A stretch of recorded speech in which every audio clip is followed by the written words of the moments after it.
வணங்கி அடியேனை இந்த சென்னேரிலே ஆற்றுப்படுத்திய ஞானாசிரிய பெருமக்களுடைய திருவடி தாமரைகளை மனமொழி மெய்களாலே வணங்கி எம்பிரான் அருள்நந்தி சிவம் அருளி செய்த சிவஞான சித்தியாராகிய இந்த ஞானப்பணுகளை தொடர்ந்து செவிமடுத்து கொண்டிருக்கின்ற அத்தனை அடியார் பெருமக்களுடைய திருவடி தாமரைகளையும் மனமொழி மெய்களாலே வணங்கி மகிழ்கின்றேன். திருவரும் குருவருளும் கூட்ட நம்முடைய இந்த ஞான சிந்தனையிலே நாம் 3 நூற்பாக்களை நிறைவு செய்து 4வது நூற்பாவை சிந்தித்து வருகிறோம். சிவஞான போதத்தில் 4வது நூற்பா அந்தக்கரணம் அவற்றின் ஒன்றன்று அவை சந்தித்தது ஆன்மா சகசமளத்து உணராது அமைச்சு அரசியைப்ப நின்று அஜபத்தைத்தே என்பது சிவஞான போதம். அதற்கு இணையான சித்தியார் உணர்வன கரணம் எண்ணில் ஒன்றையொன்று உணரா ஆன்மா இவற்றின் வேறாய் யான் எனது என்பது இணை தரும் 4 தொழில்களும் அறிந்து அவை அடக்கி புணரும் உட்கருவி ஆக்கி புறக்கருவியினும் போக்கி வெவ்வேறு அணை தரும். போதத்தில் எப்படி 3 அதிகரணம் உண்டோ அதுபோல சித்தியார்லேயும் 3 அதிகரணம். போதத்தில் முதல் அதிகரணம் என்னது? அந்தக்கரணம் அவற்றின் ஒன்றன்று அவை சந்தித்தது ஆன்மா. இது சிவஞான போதம். அப்படியே சித்தியாருக்கு வந்தீங்கன்னா உணர்வன கரணம் எண்ணில் ஒன்றை ஒன்று உணரா ஆன்மா இவற்றின் வேறாய் அது இணையான அதிகரணம். அதில் 2வது அதிகரணம் சகசமளத்து உணராது. சிவஞான போதத்தில் சகசமளத்து உணராது. சித்தியாரில் யான் எனது என்பது இணை தரும். போதத்தில் 3வது அதிகரணம் அமைச்சு அரசு ஏய்ப்ப நின்று அஞ்சபத்தைத்தே. இங்கே சிவஞான சித்தியாரில் 4 தொழில்களும் அறிந்து அவை அடக்கி புணரும் உட்கருவி ஆக்கி புறக்கருவியினும் போக்கி வெவ்வேறு அணைதர். இப்போது 4வது நூற்பா 2லையும் பார்க்கணும். நான் போன வகுப்பில் சிவஞான போதத்தில் முதல் அதிகரணத்தை சிந்தித்தோம் இல்லைங்களா? என்னது? அந்தக்கரணம் அவற்றின் ஒன்றன்று அவை சந்தித்தது ஆன்மா என்பதை போன வகுப்பில் பார்த்தோம். சித்தியாரில் முதல் அதிகரணம் பார்க்கணும். போன தடவை வகுப்புக்கு கொஞ்சம் காலம் கூடாமையால் நம்ம என்ன செஞ்சிட்டோம்? ஒரு பாட்டு பார்த்தோமா? 91 நூற்பா அதிகரணம் பார்க்கல. முதல் அதிகரணம் நம்ம பார்க்கல. 192லிருந்து 4 பாடல் முதல் அதிகரணம். சிவஞான சித்தியாரில் 4 பாடல் முதல் அதிகரணம். பக்கம் எண் எவ்வளவு? 173. பாடல் எண் 192. 4வது நூற்பா முதல் அதிகரணம். இதனுடைய கருத்து ஏற்கனவே எதில் பார்த்துட்டோம்? சிவஞான போதத்தில் பார்த்தாச்சு. அதே செய்தி தான். அந்தக்கரணங்களுடைய இயல்பு. அப்படியே பாட்டை பாருங்க. கருவியாம் மனமும் புத்தி அகங்காரம் சித்தம் 4ம் மருவி ஆன்மாவே என்ன வரும் தீபம் என தெரிந்து அங்கு ஒருவி ஆன்மாவின் உண்மை உணர்ந்தவர் தமை உணர்ந்தோர் தரும் அது பசுஞானம் பின் சிவஞானம் தனக்கு வேறாம். அப்படியே பதவுரை பாருங்க. மனமும் புத்தி அகங்காரம் சித்தம் 4ம் கருவியா மருவி. பாட்டை அப்படியே கொஞ்சம் கொண்டு கூட்டி தான் பொருள் செய்வார் எப்பவுமே இல்லையா? அங்கே பாடலில் இருப்பதற்கும் இங்கே பொருள் நோக்கி என்ன செய்திருப்பார்? மாற்றி தான் செய்திருப்பார். நீங்கள் இதெல்லாம் கோடிட்டுக்கணும். படிக்கும்போது இப்படி தான் படிக்கணும். மனமும் புத்தி அகங்காரம் சித்தம் 4ம் கருவியா மருவி. பாருங்க, மனம் புத்தி அகங்காரம் சித்தம் என்கின்ற 4ம் ஒரு விடயத்தை அறிதற்கு கருவியாக மருவுதல் அப்படின்னு என்னதுங்க? அதுவாக மாறுதல். மனமும் புத்தியும் அகங்காரமும் சித்தமும் ஒரு நேரத்தில் ஒரு விடயத்தை அறிவதற்கு கருவியாக இருக்கும். அதான் இங்கே சொல்றார். என்னது? மனம் புத்தி அகங்காரம் சித்தம் என்கின்ற 4 கருவிகளும் என்ன செய்யும்? ஒரு விடயத்தை அறிதற்கு ஒரு நேரத்தில் ஒரு விடயத்தை தான் அறியும். மனம் ஒன்று அறிந்தால் ஒன்றை தான் அறியும். மனம் பற்றியதை புத்தி நிச்சயிக்கும், அகங்காரம் துணிந்தலும், சித்தம் அதில் அழுந்தும். சரியா? எனவே இந்த நான்கும் ஒரு நேரத்தில் ஒரு விடயத்தை அறிதற்கு கருவியாக மருவி ஆன்மாவே என்ன வரும் அவையே கர்த்தா என்னும்படி உயிரோடு ஒற்றித்து நின்று நிகழ்வனவாம். ஆன்மாவே என்பதற்கு கர்த்தானா யாரு? தலைவன். இந்த நாளும் ஒரு நேரத்தில் ஒரு விடயத்தை அறியும். அறிகிற போது எப்படி அறியும்? நான் தான் அந்த கருவி, நான் தான் அறிகிறேன் அப்படிங்கிற மாதிரி அறியும். கர்த்தா என நின்று அறியும். மன அறிகிற போது நானே அறிகிறேன் அப்படிங்கிற மாதிரி அதுக்கு ஒரு முனைப்பு இயல்பாக கருவியில் தோன்றும். ஆனால் முனைப்பு தோன்றுவது எதற்குன்னா ஆன்மாவுக்கு தான், கருவிக்கு கிடையாது. ஆனால் நம்ம எப்படி இருக்கோம்? அதுதான் இது என்பது போல கர்த்தா போல நின்று மனம் பற்றும், புத்தி நிச்சயிக்கும், அகங்காரம் துணிந்தலும், சித்தம் அதில் அழுந்தும். அதான் இங்கே சொல்கிறார். என்னதுங்க? உயிரோடு ஒற்றித்து நின்று நிகழ்வனவாம். தீபம் என தெரிந்து அங்கு ஒருவி கண்ணுக்கு விளக்கு போல அவை உயிருக்கு கருவியாக வேறு நிற்பன அன்றி அறிந்து நீங்கி நின்று. எப்படி ஒரு ஊமை சொல்லுகிறார்? தீபம் போல இந்த மனம், புத்தி, அகங்காரம், சித்தம் ஆகிய 4 கருவிகளும் ஆன்மாவுக்கு எது போல? தீபம் போன்றது. எப்படி கண் காண வேண்டும் என்று சொன்னால் அதற்கு விளக்கினுடைய ஒளி வேண்டும். ஆனால் விளக்கு வேறு, கண்ணொளி வேறு. விளக்கொளி காட்டுகின்ற ஒளி, கண்ணொளி காணுகிற ஒளி. அதுபோல அந்த கரணங்கள் ஆன்மாவிற்கு துணை செய்து நிற்கும்.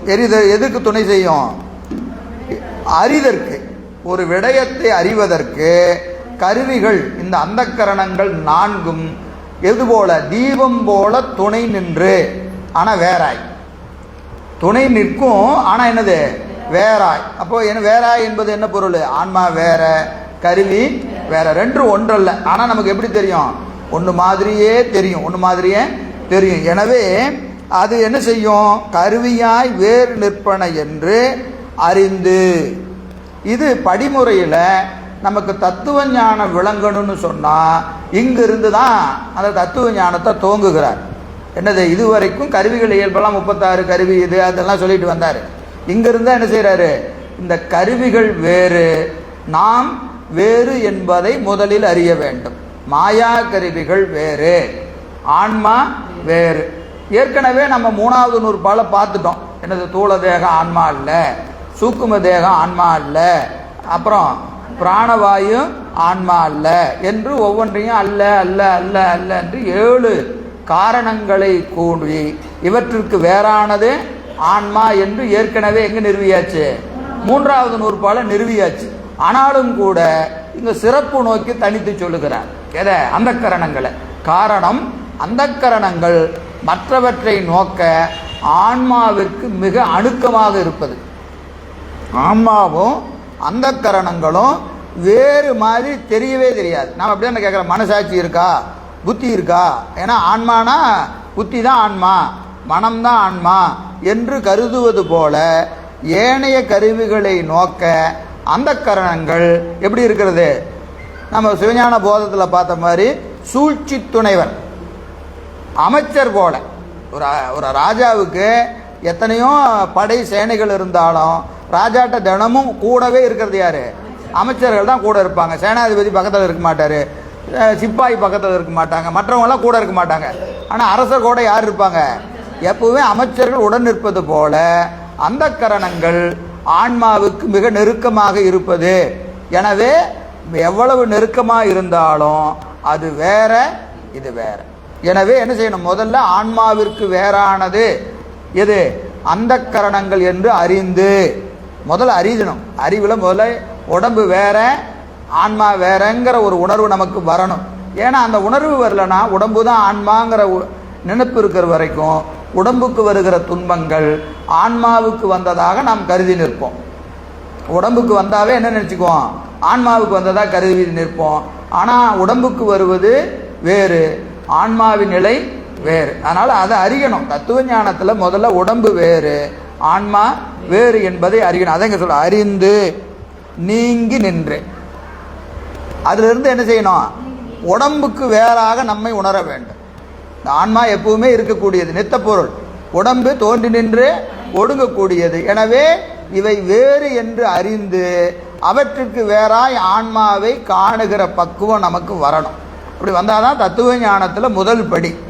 இதான் முதல் படி. எனவே அறிந்து நீங்கி நின்று ஆன்மாவின் உண்மை உணர்ந்தவர், ஆன்மாவின் உண்மை உணர்ந்தோர், இவற்றை கொண்டு அறியும் கர்த்தாவின் உண்மை யாதென்று ஆராய்ந்தவரே தாமாகிய ஆன்மஸ்வரூபத்தை இனிது உணர்ந்தோர். அப்போ என்ன செய்யணும்? இதை அறிந்து நீங்கி ஆன்மாவினுடைய உண்மைத்தன்மை, ஆன்மாவினுடைய உண்மைத்தன்மை எது? இவற்றை கொண்டறியும் கர்த்தாவின் உண்மை. எவற்றை கொண்டறிவது? கருவிகளுக்கு, அந்த கரணங்களை கொண்டு அறிவது ஆன்மா. ஆன்மா வேறு, கரணங்கள் வேறு என்று ஆன்மாவின் இலக்கணத்தை உள்ளபடி உணர்ந்தோர். உள்ளபடி உணர்ந்தோர் யாரோ அவர்தான் யாரு? ஆன்மஸ்வரூபத்தை இனிது உணர்ந்தோர் ஆவர். எனவே அவர் அப்படி இனிது உணர வேண்டும். அப்படி உணர்ந்தால் பின் வருவது பசுஞானம். பின் வருவது பசுஞானம். முதல்ல வருவது பாசஞானம். பாசஞானம் எப்படி வரும்? கருவிகளே நான், நான் தான் கருவி, கருவி தான் நான் நினைந்து உணர்கிற போது நமக்கு ஒரு ஞானம் பிறக்கும். அந்த ஞானத்துக்கு என்ன பேர்? பாசஞானம்னு பேர். அப்போ கருவியை விட்டு நீங்கிட்டா அடுத்து என்ன ஞானம் வரும்? பசுஞானம் வரும். பசுஞானம் வரும். அப்போ பசுஞானம் வருகிறதுனா பசுஞானத்திற்கும் பதிஞானத்துக்குள்ள வேறுபாடு என்னது? பசுஞானத்துக்கும் பதிஞானத்துக்கும் உள்ள வேறுபாடு, அதாவது கருவியை விட்டு நீங்கினாவே பதிஞானம் விளங்கிடும். இப்போ ஆன்மா அறிகிற போது எப்படி அறியுது? கருவி வழியாக தான் அறியுது. கருவி வழியாக தான் அறிகிறது, வியஞ்சகமின்றி அறியாது. ஆன்மா அறியணும்னா என்ன வேணும்? வியஞ்சகம் என்பது என்னது? ஏதோ ஒரு கருவி வேணும். ஆன்மா அறிந்தாவே அதற்கு ஏதாவது ஒரு கருவி இல்லாம இது ஒன்றையும் அறியாது. இது இலக்கணம். அப்போ இதுவரைக்கும் எதை கொண்டு அறிந்தது? கருவிகளை கொண்டு அறிந்தது. இப்ப கருவியை விட்டுருச்சு. கருவியை விட்டுருச்சு. விட்ட உடனே இப்ப இதுக்கு அறிவு விளங்குதா? முன்னை விட நல்லா விளங்குது. முன்னை விட நல்லா விளங்குகிறது. ஏன்னா கருவிகள் வழியாக அறிவது ஏகதேச ஞானம். ஏகதேச ஞானம்னு என்னது? ஒரு கண்ணு பார்த்தா ஒரு குறிப்பிட்ட தூரம் தான் பார்க்கும், காது கேட்டால் ஒரு குறிப்பிட்ட தூரம் தான் கேட்கும். இப்போ இந்த கருவிகளை கொண்டு ஆன்மா அறிகிற வரைக்கும் இதற்கு விளங்குகிற ஞானம் ஏகதேச ஞானம். இப்போ கருவியை விட்டுருச்சு. கருவியை விட்டுருச்சு. கருவி விடுறதுன்னா நம்ம தூக்கத்தில் விடுறதில்லை. இது என்னது? இதெல்லாம் பாசம். இவை கருவி என்று அதன் தன்மையை அறிந்து நீங்குதல். நாம நீங்கிறோம் தினந்தோறும். எப்படி நீங்கிறோம்? அறியாம நீங்கிறோம். நாம கருவி இதெல்லாம் வேண்டாயா அப்படின்னு சொல்லியா நீங்கிறோம்? அப்படியே அதுவா நீங்கிக்குது, அதுவா சேர்ந்துக்குது. நாம எதையும் விடலை. நாம எதையும் விடலை. அதுவா விட்டுச்சுன்னா அதுக்கு கேவல அவத்தைன்னு பேர். கருவியா நம்மளை விட்டு போகும். கருவியா வந்து கூடுச்சுன்னா அந்த அவத்துக்கு என்ன பேரு? கேவல அவத்தைன்னு பேரு. நம்ம இந்த கருவி நமக்கு வேண்டாம், இது நமக்கு உதவாது, இறைவனை இவை காட்டாது என்று அதன் உண்மையை உணர்ந்து அதை விட்டு நீங்கி நின்னோம்னா அதுக்கு என்ன அவத்தை? சுத்த அவத்தைன்னு பேர். கருவியோட இருந்தா சகல அவத்தை. கருவியோட இருந்தா சகல அவத்தை. கருவியா நம்ம விட்டு நீங்கினா கேவல அவத்தை. நம்ம கருவியின் தன்மையை அறிந்து விட்டா சுத்தவத்தை. சுத்தவத்தை. கருவியோடு இருப்பது சகலம். கருவி நீங்கினா, அதுவா நீங்கினா கேவலம், நாமளா நீங்கினா சுத்தம். சரியா? இப்போ பேசுவது என்னது? நாம் அதை உண்மை உணர்ந்து, அதன் உண்மையை உணர்ந்து விட்டுட்டா நம்ம எந்த அவதிக்கு போவோம்? சுத்த அவதிக்கு போயிடுவோம். அப்ப நமக்கு விளங்குவது என்ன ஞானம்? பதிஞானம்.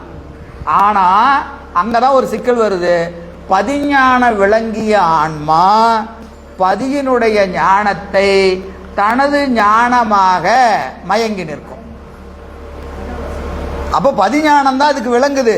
அது என்ன நினைச்சுக்குது, ஓ நமக்கு இவ்வளவு அறிவாயா, எனக்கு நேற்று வரைக்கும் ஏகதேச ஞானம் இருந்தது, இப்போ நான் சொன்னா அப்படியே நடக்குது பாரு, உனக்கு இப்படி நடக்கும் பாருன்னு சொன்னா நடந்துருது. உடனே இது என்ன நினைச்சுக்குது, இதெல்லாம் நம்ம பெருமையா, நான் சொன்னா நடக்குதுயா அப்படின்னு இது நினைச்சுக்குது. அப்ப பதியினுடைய ஞானத்தை தனது ஞானமாக மயங்கி நிற்றல் என்ன ஞானம், பசுஞானம். பசுஞானம்னா அப்படி ஒரு ஞானம் கிடையாது, உண்மையாலுமே அப்படி ஒரு ஞானம் கிடையாது. என்னது, அவனுடைய ஞானத்தை தனது ஞானமாக மயங்கி அறிவதற்கு தான் பசுஞானம்னு பேர். ஆனா அதுதான் முதல்ல வரும், முதல்ல அதுதான் வரும். இப்ப நம்மளை வைத்துக் கொள்வோம், இப்பெல்லாம் நம்ம எப்படி இருக்கிறோம், பசுஞானத்தில் இருக்கிறோம், நல்லா பூசை செய்யறோம், செஞ்ச உடனே நமக்கு என்ன வந்துடுது, ஏதோ ஒரு கொஞ்சம் அப்படியே ஒரு மெய்ப்பாடெல்லாம் வருது. சும்மா இருப்பாங்களா பக்கத்தில் இருக்கிற 4 பேர், ஐயா நீங்கள் சொன்னால் அப்படி நடக்குதுங்க ஐயா அப்படின்னு கூட 2 பேர் எதாவது ஒன்று போட்ட உடனே நமக்கு என்ன ஆயிரும், 2 கொம்பு முளைக்கும். உடனே நமக்கு 2 கொம்பு முளைச்சிரும். ஆமாம்மா அவர் சொன்னார் நடக்குதானா, நடக்கும். அவர் வந்தால் நடக்குமான்னு கேட்டால் நடக்கும், அவர் சொன்னால் நடக்குமா, நடக்கும். எல்லாம் உண்மைதான், யாரும் பொய் சொல்லலை. இப்போ யாராவது ஒருத்தர் வாழ்த்துறாருன்னு வச்சுங்க, ஒரு ஆசிரியரை, ஒரு ஞானிய, ஒரு குருநாதரை ஒருவர் வாழ்த்துகிறார். அவருக்கு என்ன, இவர் குருநாதர் உருப்படக்கூடாது, எப்படியாவது போட்டு தாக்கிறன்னு அப்படியே வாழ்த்துவாங்க, அப்படியெல்லாம் கிடையாது. அவங்க சொல்லதெல்லாம் உண்மைதான். என்ன உண்மை, குருநாதர் வந்தா அங்கே சிறப்பு விளையுமா, விளையும். ஆசிரியர் வாக்கு பழிக்குமா, பழிக்கும். எல்லாம் தான் நடக்கும். அவங்க யாரும் பொய் சொல்லலை, அவங்க யாரும் பொய் சொல்ல, அவர்கள் பெற்ற அனுபவத்தை அவர்கள் சொல்லுகிறார்கள். ஆனா அவருக்கு வேணும் என்னென்ன, இது நம்முடையதல்ல, இது நம்முடையதல்ல, திருவருள் செய்கிறது, நமக்கு என்று இங்க ஒண்ணுமே கிடையாது என்கின்ற நினைப்பு யாருக்கு இருக்கணும், அந்த யார் வாழ்த்தப்படுகிறாரோ, யார் வணங்கப்படுகிறாரோ அவருக்கு அந்த உணர்வு வந்தா அவர் எந்த ஞானத்துல நிற்பாரு, பதிஞானத்துல நிற்பார். இல்லைன்னா எந்த ஞானத்தில் நிற்பாரு, பசு ஞானத்தில் நிற்பார்.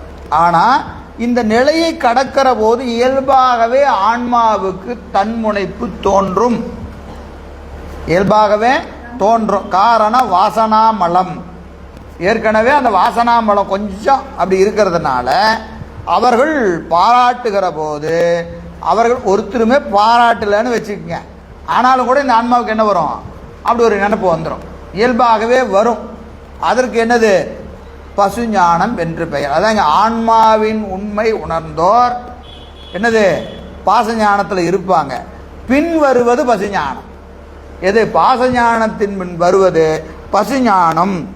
அது அதன் பின்பு அங்கனம் ஆராயும் அறிவு பசுஞானம் ஆகலான். அது தரும் சிவஞானம் தனக்கு மேலாம். அதனை தரும் பொருள் யாது என தேர்வார்க்கு சிவஞானம் அதற்கு மேலாம் என்று விளங்கும். இதுவரைக்கும் கருவிகள் வழியாக நாம் அறிந்து வந்தோம். இப்போ நமக்கு வியாபக ஞானம் வந்துருச்சு. இதுவரைக்கும் நான் தான் பெரிய ஆளுன்னு நினச்சிருந்தா எனக்கு நேற்றே இது விளங்கி இருக்கணுமா இல்லையா, நேற்றே எனக்கு விளங்கி இருக்கணும். நேற்று விளங்கலை, இன்னைக்கு விளங்குகிறது. விளங்குவதற்கு யாது காரணம், எதனால் திடீர்னு எனக்கு இவ்வளவு அறிவு வந்துருச்சே, நேற்று வரைக்கும் முட்டாளாக இருந்தேன், இன்னைக்கு இவ்வளோ அறிவு வந்துருச்சேன்னு என்ன செய்வான், அவன் ஆராய்ந்து பார்த்தா, அடடா இது பெருமானது திருவருள் அல்லவா இந்த அறிவை விளக்கி கொண்டிருக்கிறது என்று அந்த ஆன்மா பசுஞானத்திலிருந்து நீங்கி பதிஞானத்தில் விளங்கி நிற்கும். பதிஞானத்தில் விளங்கி படிமுறை அப்படிதான், வாசஞானம், பசுஞானம், பதிஞானம். அப்போ கருவிகள் வழியாக அறிவது, பதியின் அறிவை தனது அறிவாக மயங்குவது, பதியினது அறிவை பதினறிவாகவே அறிந்து அடங்கி நிற்றல். முதல்ல கருவியில் அடங்கி நிற்கும், பிறகு சிவத்தில் அடங்கி நிற்கும். 2 இடத்துலையும் இது எப்படி இருக்கும், அடங்கித்தான் நிற்கும். அப்போ ஆன்மா எதை அறிந்தாலும் அதுவதுவாய் அடங்கி நின்று அறியும். இது 7ஆம் நூற்பா, 7ஆம் நூற்பால் அதான் சொல்றாரு. அப்ப எதை அறிந்தாலும் என்ன ஆகும், அடங்கி தான் அறியும். கருவியில் வழியாக அறிஞ்சாலும் அடங்கி தான் அறியும், பதியின் வழியாக அறிந்தாலும் அடங்கித்தான் அறியும். அடங்காம நிக்கிற ஒரு இடம் எது, பசுஞானம். நான் தான் அப்படி நினைச்சுக்கிறானா இல்லையா, அப்போ அவன் மயங்கி இருக்கிறான்னு அர்த்தம், தெளிவா இல்லை, மயக்கத்தில் இருக்கிறான். அதனால என்ன நினைக்கிறான், அடங்குவதில்லை. அப்போ இருக்கிறதுல ரொம்ப டேஞ்சரஸ் எது? பசுஞானம் தான். பாசஞானம் கூட பரவாயில்ல. பாசஞானத்தில் கூட அவன் எப்படி இருக்கிறான்? அடங்கிதான் நிற்கிறான். இந்த பசுஞானம் வருகிற போது அவனுக்கு என்ன வருது? அந்த தற்போதம் மேலிட்டு நிற்கும். மேலிட்டு நிற்பதினாலே அவன் பெறுகிற இழப்பு மிக அதிகம். இப்போ பசுஞானத்தில் ஒருத்தன் இருக்கிறான், அவனுக்கு என்ன விளையும்? உலக போகம் விளையும். அவனுக்கு விளைவு என்ன? போகம் என்னது? உலக போகம் தான். அனுபவிக்கிறது உலகத்தை அனுபவிக்க போகிறான். இப்போ அவனுக்கு ஒரு லாஸ் ஆயிடுச்சு. என்ன லாஸு? உலக போகத்தை அனுபவிக்கிறதுல அவனுக்கு ஒரு இழப்பு வருது. ஒன்றும் பெருசாக ஒன்றும் ஆயிர போகிறதில்ல. இன்றைக்கி அனுபவிக்கலைன்னா நாளைக்கு அனுபவிக்க போகிறான். ஆனால் அவனுக்கு பெரிய இழப்பு இல்லை. ஆனால் சுத்த நிலையில் இருப்பவனுக்கு போகம் எது? திருவருள். திருவருள் போகமாக இருக்கிற இடத்துல அதை அனுபவிக்காமல் விட்டா என்ன ஆகும்? எவ்வளவு பெரிய இழப்பு இல்லைங்களா? 10,000 ரூபா ஒரு தொழில் செய்கிறவன் லாஸ் ஆனான்னு எவ்வளோக்கு ஆவான்? 10,000 ரூபாய்க்கு தான் ஆவான். அவனுக்கு அதிகபட்சம் போனால் 10,000 ரூபா போகும். 10,000 கோடிக்கு ஒரு பிஸ்னஸ் பண்ணியிருக்கிறவன் லாஸ் ஆனால் என்ன ஆவான்? அவனுக்கு இழப்பு எவ்வளோ பெரிய இழப்பு? இதுதான் பாசஞானத்தில் இருக்கிறவனுக்கு பெரிய இழப்பெல்லாம் ஒன்றும் கிடையாது. ஆனால் பதிஞானத்தில் இருந்து இழந்தா அது மிகப்பெரிய இழப்பு. ஏன்னா பெருமானோடு அந்த பாசஞானத்தை நீங்கிறதுங்கிறது சாதாரண வேலை கிடையாது, எல்லாராலையும் நீங்க முடியாது. அப்போ பாசஞானத்தை நீங்கி பதிஞானத்தை பெற்ற நிலையில் அது மயங்குது பாருங்க. அப்போ இதுக்கு இழப்பு என்ன ஆகிடும்? மிகப்பெரிய இழப்பு. திருவருளை இழத்தல் என்பது மிகப்பெரிய இழப்பாக இருக்கும். எனவே அது மேலாம். எதுக்கு மேலானது? பாசஞானத்திற்கு மேலானது, பசிஞானத்திற்கு மேலானது. பதிஞானம் என்று அறிந்தோர் என்ன செய்வாங்க? அதில் அடங்கிடுவாங்க. தன்னை வெளியவே காட்டாம அதிலேயே அடங்கி நிற்பர் என்று சொல்லுகிறார். பொழிப்புரை பாருங்க. மனம் முதலிய நான்கும் ஒரு விடயத்தை அறிதற்கு கருவியாக மருவி அவையே கர்த்தா என்னும்படி உயிரோடு ஒற்றித்து நின்று நிகழ்வனவாம்.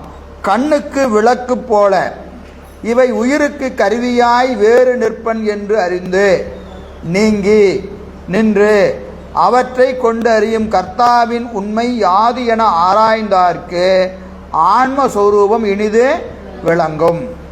அதன் பின்பு அங்கனம் ஆராயும் அறிவு பசுஞானம் ஆகலான். அதனை தரும் பொருள் யாது என தேர்வார்க்கு சிவஞானம் அதற்கு மேலாய் விளங்கும் என்பதுவாம். ஈண்டு ஆன்மா என்றது கர்த்தா என்னும் துணையாய் நின்றது. ஆன்மாவே என்ன வரும் இருக்காலே பாட்டில், மனமும் புத்தி அகங்காரம் சித்தம் நான்கும் ஆன்மாவே என்ன வரும் என்பது கர்த்தா என்னும் பொருளிலே வந்தது. எல்லாம் அறிவதற்கு துணை செய்கிற கருவி என்ற அளவில் வந்தது. இதானே அந்த கரணங்கள் கர்த்தா அல்ல என்பது தம்மையும் தலைவனையும் அறியுமாற்றால் வைத்து காட்டப்பட்டது. அந்த கரணங்கள் என்ன கிடையாது? கர்த்தா அல்ல. காரணம், அந்த கரணங்கள் தன்னை நோக்கவும் தனக்கு மேல இருக்கிற கருவியை நோக்க அசத்து, தன்னை நோக்கவும் தனக்கு கீழே இருக்கிற கருவியை நோக்க சித்து. சரியா? சரி, அடுத்த பாட்டு பாருங்க. 93. அவ்வுடன் உவ்வும் மவ்வும் மனம் புத்தி அகங்காரங்கள் செவ்விய விந்து நாதம் சித்தமொடு உள்ளம் ஆகும். ஒவ்வொன்றும் எழுத்தாமைந்தும் உணர்வு உதித்து ஒடுங்குமாறும் பவ்வமும் திரையும் போலும் பார்க்கில் இப்பண்பு தோன்றும். பதவுரை பாருங்க. அகங்காரம், புத்தி, மனம், சித்தமொடு உள்ளங்கள். அகங்காரம், புத்தி, மனம், சித்தம், உள்ளம் என்கின்ற அவை கருவியாவதுவும் அவ்வுடன் உவ்வும் மவ்வும் செவ்விய விந்து நாதமாகும். இப்போ எந்தெந்த எழுத்துக்களை எந்தெந்த இது எழுதுங்க, அகாரங்கள் எழுத்துக்கள் செலுத்துகிறது. ஒவ்வொரு கருவியை ஒவ்வொரு எழுத்து செலுத்துகிறது. அது இந்த பாடல்ல சொல்லுகிறார். அவ்வோடு உவ்வும் மவ்வும்.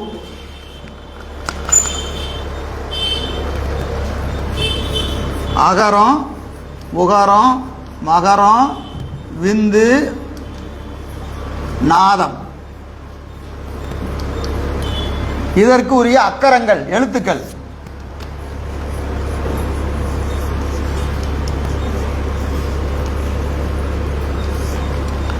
அவ்வோடு ஆங்காரம் ஆங்காரம் சாரி இப்படி எழுதணும்.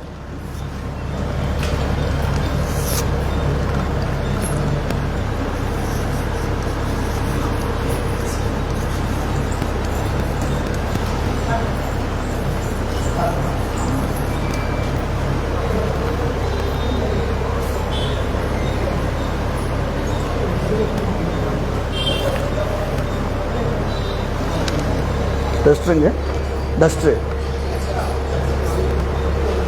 எடுத்துட்டு வரலையா?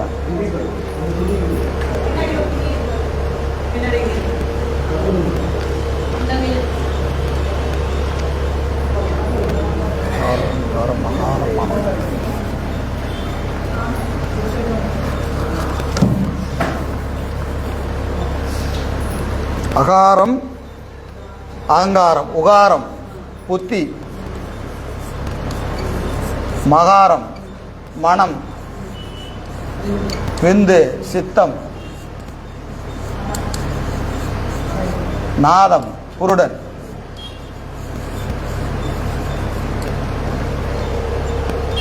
அகார உகார மகாரம் விந்து நாதம். சரிங்களா? இதுதான் இந்த பாட்டில் சொல்றார். இது எழுத்துக்கள். இது எழுத்துக்கள்.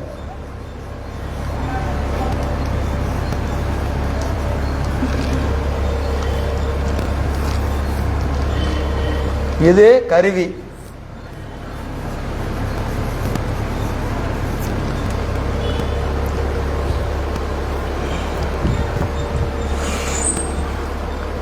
அகங்காரம் புத்தி மனம் சித்தமோடு உள்ளம். சித்தமோடு உள்ளம் ஏதோ ஒரு டைரக்ஷனில் வச்சுக்கலாம். இது மாற்றிக்கிட்டே இருக்கணும்.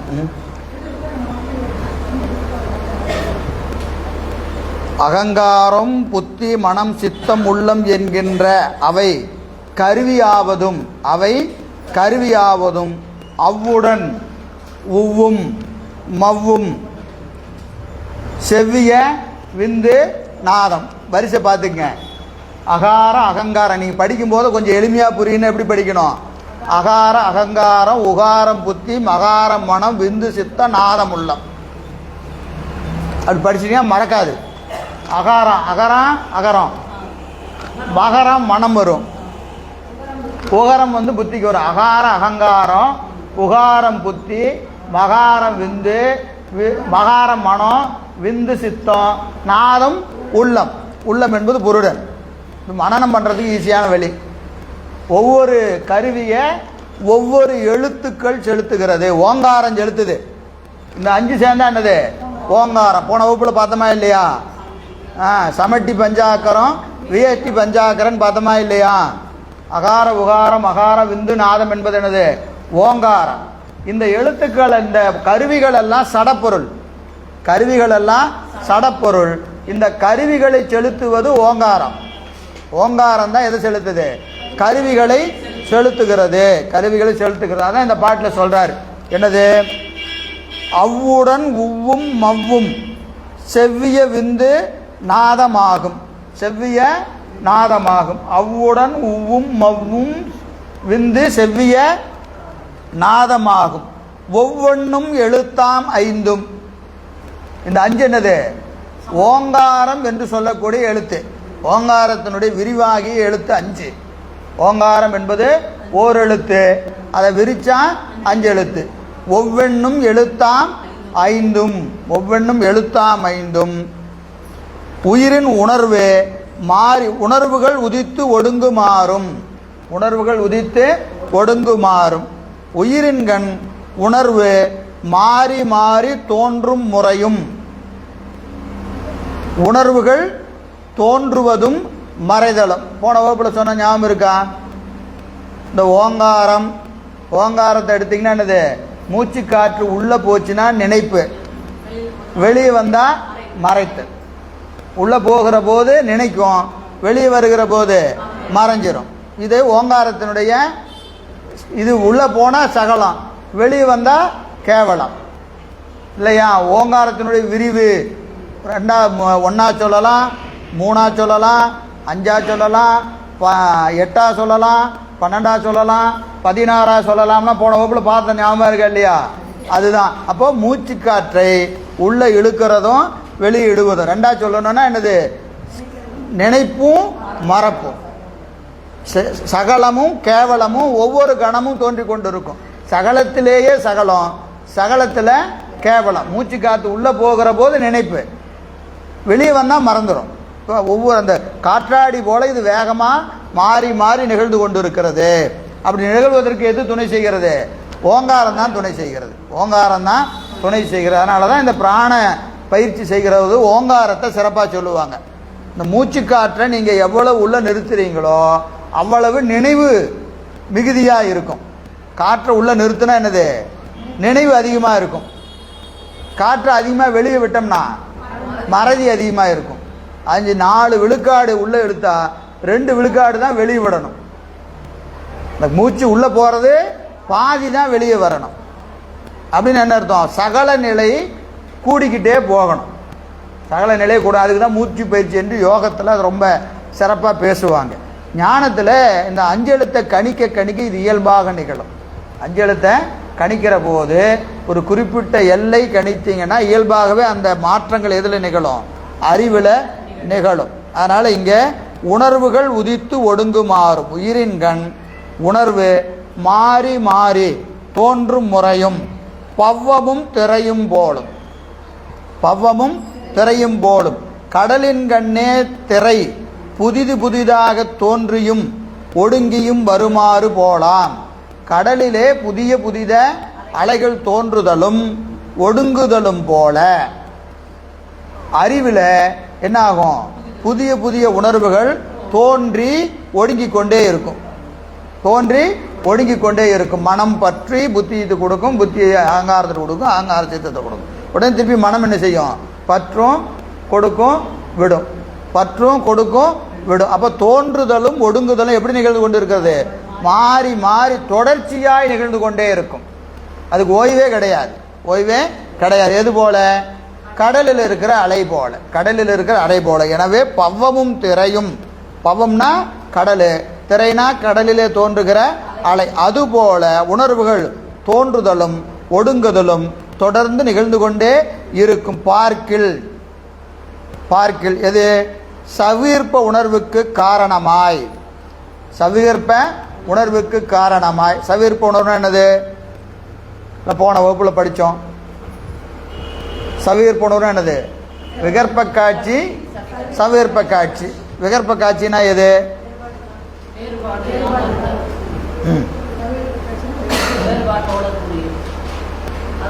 ரெண்டையும் சொல்லிட்டீங்க. எது கரெக்டாக சொல்லுங்க. நிர்விகற்ப காட்சி, சவிர்ப்ப காட்சி. நிர்விகற்ப காட்சி அப்படின்னா என்ன? சவிர்ப்ப காட்சினா என்ன? போன வகுப்புல நடத்தி இந்த வகுப்புல கேட்குறீங்க அப்படின்னு அப்படியா? நிர்விகற்ப காட்சினா என்ன?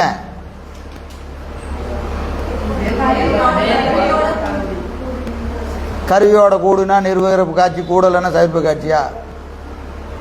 சொல்லுங்க.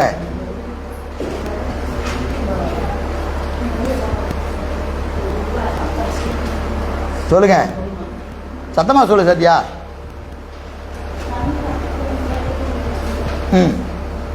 கிட்டத்தட்ட சொல்ற, கேட்டா சொல்லு, சத்தமா சொல்லு.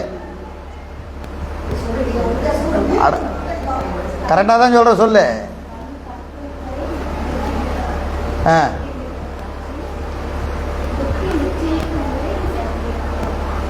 அதாவது பொதுவாய் வேறுபாடு இல்லாம ஒரு பொருள் என்ற அறிவு அளவில் நிகழ்ந்தா அதற்கு என்ன காட்சி? நிர்விகற்ப காட்சி. விகற்பம் என்னது? வேறுபாடு. நிர்விகற்பம்னா வேறுபாடு இல்லாதது. வேறுபாடு இல்லாத காட்சி என்னது? வாயில் காட்சி. வாயில் காட்சியில கண்ணு காது முதலானவையில் என்ன செய்யுது? ஒரு விடயத்தை அப்படியே அறிகிறது. கண்ணுக்கு தெரியாது இதுதான் பொருள்னு, காதுக்கு தெரியாது இதுதான் இந்த சப்தம் தான் இதுக்கு பொருள் இதுதான், இதெல்லாம் அதுக்கு தெரியாது. சரிங்களா? அப்போ கண் பார்க்கிற போது இவர்தான் என்று பார்க்காது, இதுதான்னு பார்க்காது. காது கேட்கிற போது இந்த சொல்லுக்கு இதுதான் பொருள் அப்படின்லாம் தெரியாது. என்ன செய்யும்? ஒரு சப்தம். காது கேட்டுச்சுன்னா ஒரு சப்தம், கண்ணு பார்த்ததுன்னா ஒரு பொருள். அந்த அளவில் நிகழ்ந்தா அதுக்கு என்ன காட்சி? வாயில் காட்சி. வாயில் காட்சி பொருளின் உண்மை மாத்திரத்தின் உணர்கின்ற அறிவே. பொருளின் உண்மை மாத்திரத்தில் அறிகிற உணர்வு. அது எங்க இருக்கு? சித்தியாவில் எங்க இருக்கு? அளவையில் இருக்கு. பொருளின் உண்மை மாத்திரை, ஒரு பொருள் இருக்குங்கிற அளவில் தான் தெரியும். அப்போ அது என்ன செய்யும்? அந்த கண்ணு அந்த விடயத்தை பற்றி எதுக்கு செய்யும்? மனசுக்கு கொடுக்கும், புத்திக்கு போய் புத்தி நிச்சயிக்கும். புத்தி நிச்சயிக்கிற போது தான் இது இன்ன பொருள், இது இன்ன ஓசை, இது இன்ன சுவை, இது இன்ன பரிசம் என்று அதை பிரித்து ஆய்ந்து இன்னதென்று நிச்சயிப்பது எது? புத்தி. புத்தி வரைக்குமே எல்லாம் என்னது? நிர்விகற்ப காட்சி தான். நிர்விகற்ப காட்சி புத்திக்கு வருகிற போது அது என்ன ஆகுது? சவிகற்ப காட்சியாக மாறுகிறது. நிச்சயத்திற்கு பின் என்ன செய்யும்?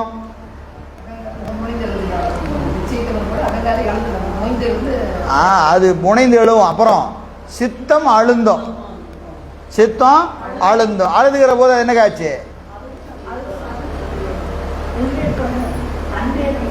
தன்வேதனை காட்சி. தன்வேதனை காட்சி. அப்போ காட்சி 3: நிர்விகற்ப காட்சி, சவிகற்ப காட்சி, தன்வேதனை காட்சி. வாயில் அளவில் நிகழ்ந்தால், வாயில் அளவில் நிகழ்வது நிர்விகற்ப காட்சி. மனம் புத்தி அகங்காரம் சித்தம் இங்கே வருகிற போது அது என்ன காட்சியாக மாறுது? சித்தத்துக்கு முன்னாடி புத்தி வரைக்கும் அது என்னது? நிர்விகற்ப காட்சி தான். புத்தியில தான் அது என்ன காட்சி ஆகுது? சவிகற்ப காட்சியாக மாறுகிறது. சித்தத்துக்கு வந்துட்டா தன்வேதனை காட்சியார். ஏன்னா சித்தம் அந்த பொருளில் அழுந்தும், இன்பப்படும், துன்பப்படும், மயங்கும். அப்போ அதுக்கு என்ன பேர்? தன்வேதனை காட்சின்னு பேர். சரியா? இங்கே வாங்க, திருப்பி அங்கேருந்து இங்கே வந்துடணும். இங்கே வந்தா இங்கே என்ன சொல்கிறாரு? சவிகற்ப உணர்விற்கு காரணமாய். சவிகற்ப உணர்வுக்கு காரணமாய். சவிகற்ப உணர்வுக்கு காரணமாக சவிகற்ப உணர்வு என்ன? இப்போ சொல்லுங்க திருப்பி. சொன்னது தான் இப்போ தானே சொன்னோம். சவிகற்ப காட்சின்னு என்னது? இது இன்னதென்று அறிந்த நிலை. இந்த பொருள் இவர் வந்தவர் இவர் தான், சாப்பிட்டது லட்டு தான் அப்படின்னு தெரிஞ்சிட்டா. என்ன சாப்பிட்டேன்னு தெரியலன்னா என்ன காட்சி? சாப்பிட்டது என்னன்னே தெரியல, அது என்ன காட்சி? சாப்பிட்டது இதுதான் தெரிஞ்சிட்டா அருமையா இருக்கு, தன்வேதனை காட்சி. என்னன்னு தெரியல, சாப்பிட்டேயா அப்படின்னு சொன்ன என்ன காட்சி? நிர்விகற்ப காட்சி. லட்டு சாப்பிட்டேன், லட்டு அருமையா இருந்தது, தன்வேதனை காட்சி. புரியுதா? இது நமக்கு ஆனால் நாக்கில் போட்டோன்னே நமக்கு தெரிஞ்சிருது. என்னென்ன? லட்டு தான், அருமையாக தான் இருக்குன்னு வேற தெரிஞ்சிருது. அப்படின்னா என்ன அர்த்தம்? அப்படி என்ன அர்த்தம்? இந்த காட்சி அவ்வளவு விரைவாக நிகழ்கிறதுன்னு அர்த்தம். போட்ட உடனேயே நாக்கு போய் மனசுக்கு கொடுத்து, மனம் என்ன செஞ்சுது? புத்திக்கு கொடுத்து, ஆங்காரம் துணிந்து எழுந்து சித்தம் அருமையாக இருக்குன்னு சொல்கிறது எவ்வளோ நேரத்தில் நடக்குது? ஃப்ராக்ஷன் ஆஃப் செகண்டில் நடக்குது. நம்ம சொல்கிறதுக்கு தான் எவ்வளோ நேரம் ஆகுது, நடக்கிறதுக்கு அவ்வளோ நேரமெல்லாம் இல்லை இல்லையா? ஒரு காற்று சில்லுன்னு அடிக்குதுயா, சொல்கிறோமா இல்லையா? இப்படி உட்காந்துட்டு திடீர்னு காற்று விசு விசுன்னு பின்னாடி அடிக்குது. அடித்த உடனே என்ன செய்கிறோம்? விறுவிறு சில்லுன்னு அடிக்குதியான்னு திரும்பணும்னா என்னாச்சு? நிர்விகற்ப காட்சி, சவிகற்ப காட்சி, தன்வேதனை காட்சி ஒரே கணத்தில் நிகழ்கிறது, ஒரே கணத்தில் இல்லைங்களா? அப்போ அந்த கருவி எவ்வளோ வேகமாக இயங்குது பார்த்துக்கணும். இவ்வளோ வேகமாக பெருமான் இயக்கிட்டு இருக்கிறார், பெருமான் இயக்கி கொண்டே இருக்கிறார். சில பேர்த்து சொல்லுவான், இங்கே பார் சொரணை இல்லாமல் உட்காந்துருக்கிறான் பாரு சொல்லுவோம். அவன் அப்படியே உட்காந்துட்டு இருப்பான், பின்னாடி என்ன நடந்ததுன்னே தெரியாது, காற்றடிச்சாலும் தெரியாது, வெயில் அடித்தாலும் தெரியாதுன்னு என்ன அர்த்தம்? அது பெருமான் அங்கே விட்டுட்டு அவனை வேற எதிலோ அழுத்தி இருக்கிறாருன்னு அர்த்தம். வேற எதிலோ அழுத்தி இருக்கிறான், பின்னாடி காற்று அடிச்சதும் தெரியல, வெயில் அடித்ததும் தெரியல. அப்போ உனக்கு என்ன இல்லை? நிர்விகற்ப காட்சியும் இல்லை, சவிர்ப்ப காட்சியும் இல்லை, தன்வேதனை காட்சியும் இல்லை. காரணம் அவன் வேற ஏதோ ஒன்று அழுந்து இருக்கிறான். வேற ஏதோ ஒன்று அழுந்ததுனால அது அவனுக்கு தெரியலை. சரி, எனவே அந்த நிர்விற்ப காட்சிக்கு சவிர்ப்ப உணர்வுக்கு காரணமாய் நிவர்த்தியாதி கலையை பற்றி ஐந்ததாய் நிகழும் நால்வகை வாக்கு என்பதை உற்று நோக்கின். இப்ப இதற்கு 5 கலை இல்லைங்களா? நிவர்த்திகளை,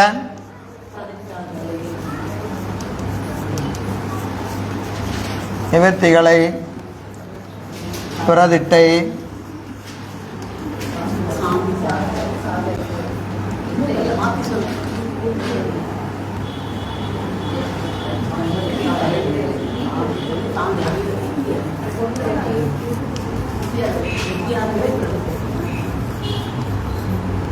அப்படியே குடுகுடுன்னு ஓனா இடையில நிறுத்திட்டா நின்னுக்குது.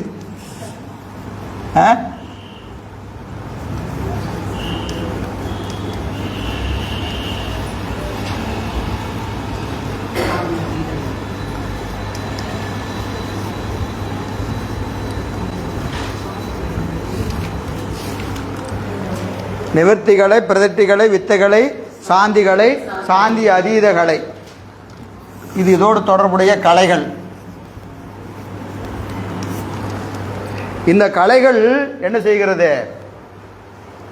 4 வகை வாக்கு. என்ன வாக்கு? சூக்குமை,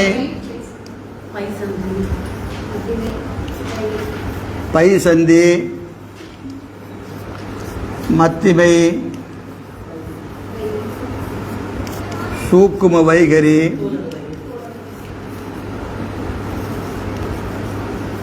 வைகரி, தூள வைகரி.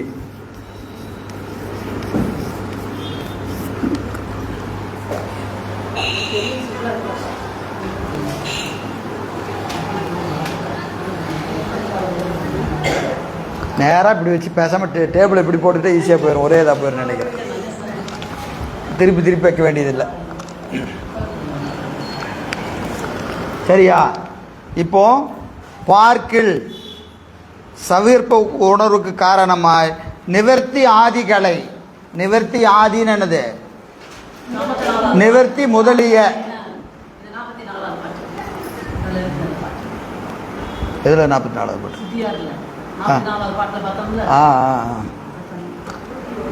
நிவர்த்தி ஆதி கலையை பற்றி ஐந்ததாய் நிகழும் 4 வகை வாக்குகள் என்பதை உற்று நோக்கின். இப்போ இந்த வாக்குகள் எல்லாம் எதோடு தொடர்புடையது? கலைகளோடு தொடர்புடையது. கலைகள் ஓங்காரத்தோடு தொடர்புடையது. ஓங்காரம் எதை இயக்குகிறது? எழுத்துக்களை இயக்குகிறது. சரிங்களா? இப்போ நமக்கு பொதுவாக இப்போ நம்ம பேசுகிறோம்னு வைத்துக்கொள்ளுங்க. நம்ம இப்போ பேசுகிறோம்னா நமக்கு என்ன வேணும்? வாக்கு இருக்கணும். வாக்கு இருந்தால் தான் பேச முடியும். வாக்கு சரியாக வரணும்னா என்ன அர்த்தம்? ஓங்காரம் ஒழுங்காக இருக்கணும். ஓங்காரம் ஒழுங்காக இருந்தால் வாக்கு சரியாக வரும். வாக்கு சரியாக வரும்.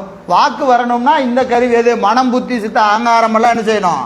ஒழுங்காக வேலை செய்யணும். புத்தியில் இருக்குதுங்க, வரமாட்டேங்குது. சொல்கிறோமா இல்லையா? புத்தியில் இருந்து என்னவா வரல? வாக்கா வரல. எங்கே போய் முட்டிக்குச்சு இல்லையா? அப்போ என்ன அர்த்தம்? வாக்குக்கும் ஓங்காரத்துக்கும் சம்பந்தம் உண்டு. வாக்குக்கும் அந்த கரணத்துக்கும் சம்பந்தம் உண்டு. அந்த கரணங்களை ஓங்காரம் இயக்கும். புத்தியிலிருந்து ஏற்கனவே படித்த பாட்டை எடுத்து எங்கே கொடுக்கும்? நாக்குக்கு கொடுக்கும். அப்போ தான் அந்த பாட்டு வரும். படித்தா வரும். ரொம்ப முக்கியம்.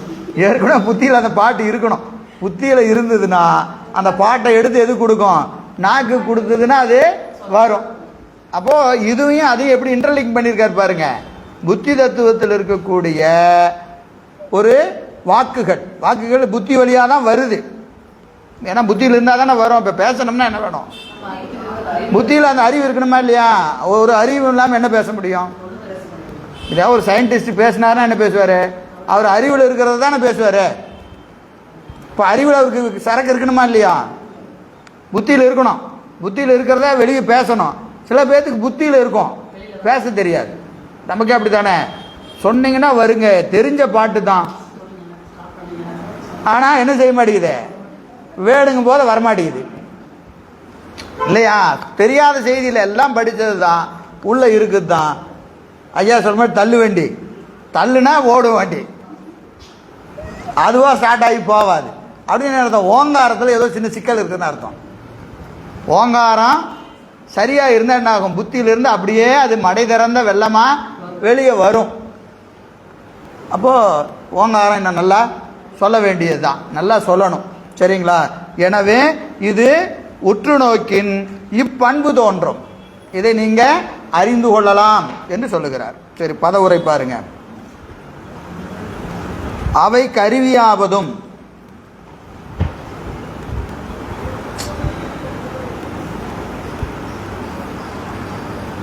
அவை கருவியாவதும் அகரமுதலை எழுத்துக்கள் உடனின்று செலுத்திய வெளியே ஆகலான்.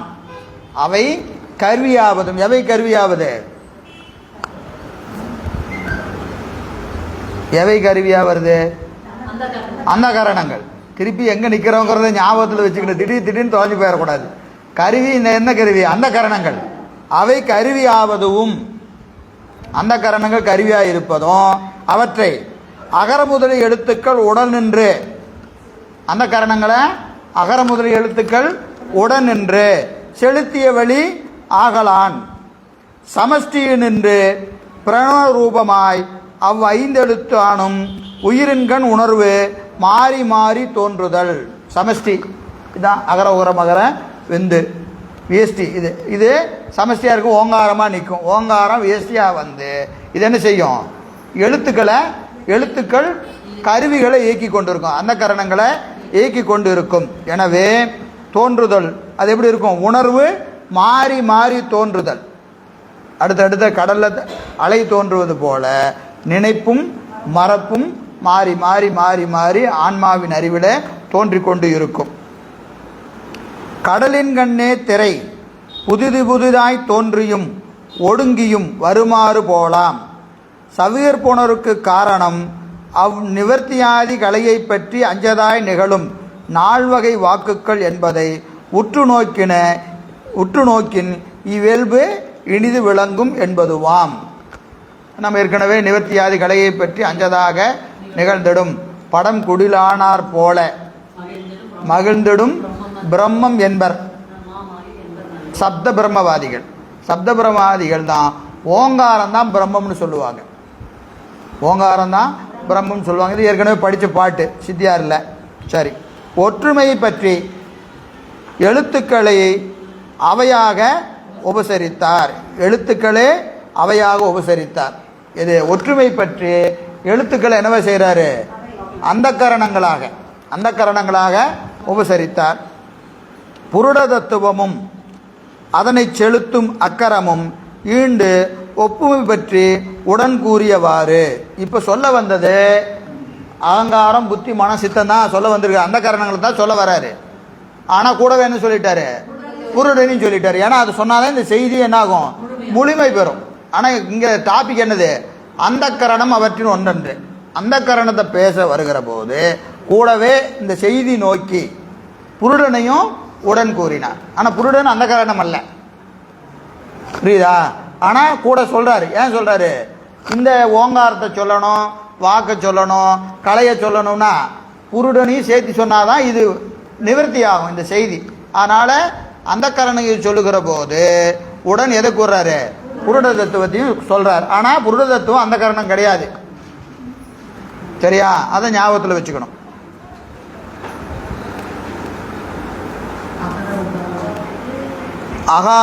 அகார உகார அகங்காரம் புத்தி மகாரம் என்ன முதல் நூல் கூறுதலானும். இது சிவஞான போதத்தில் பாட்டு வருதா இல்லையா? போன வகுப்பில் பார்த்தோமா இல்லையா? முதல் நூல் கூறுதலானும் துகள் போதத்தும் அவ்வாறே கூறுதலானும் ஈண்டு அவ்வுடன் உவ்வும் மவ்வும் மனம் புத்தி அகங்காரங்கள் என்றது எதில் நிறை என கொள்க. என்னது?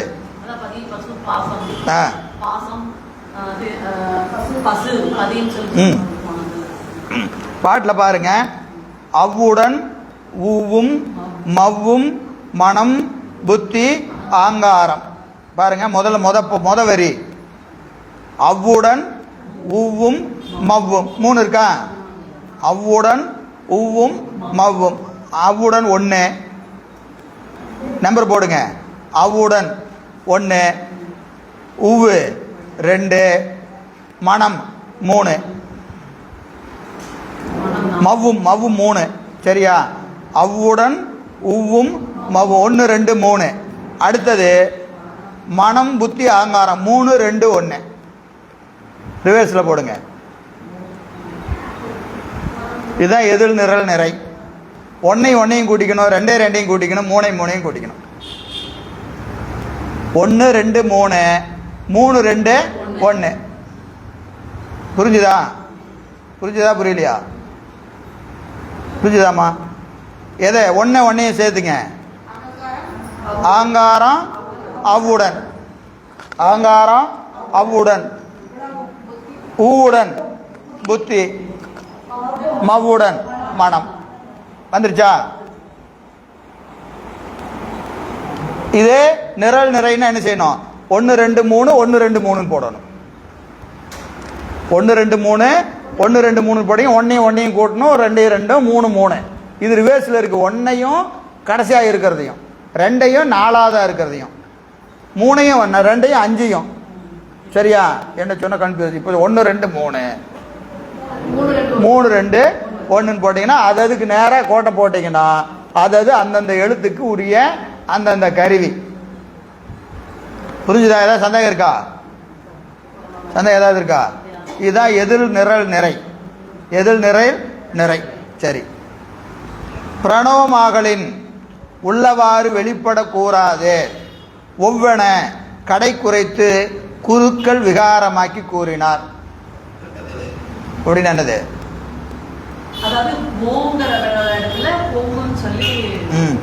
ஓங்காரத்தை உபதேசமாக தான் சொல்லணும்.